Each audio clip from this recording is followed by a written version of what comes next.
bambanci da yawa ma. na'am, Ni ka san na yi siyasa ta biyu, na'am, jamhuriya ta biyu, amma tun daga nan na ce na daina. Saboda siyasa yanzu kullum ya kasance abu ce sai ka yi rashin kunya, sai ka nuna baka damu da ƙasarka ba,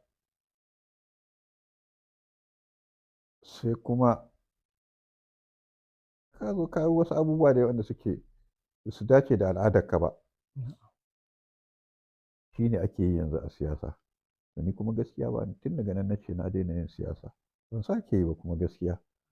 Yes. Ban sake yi ba. Akwai wanda muka tattauna da su irin ku ranka da yake ta maganar cewa a koma gefe a zara hannu.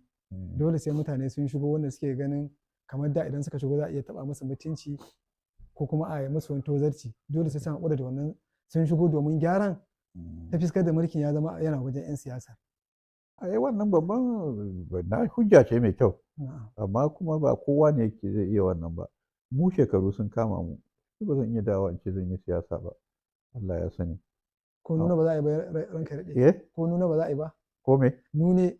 A nuna wannan ai ana yi ko da yaushe ma. Masha Allah. Ana yi ko da yaushe. Ai wannan ko da yaushe siyasa ta gaji wannan. Na'am. Kullum akwai wannan. Ba za a taɓa rasa wannan ba.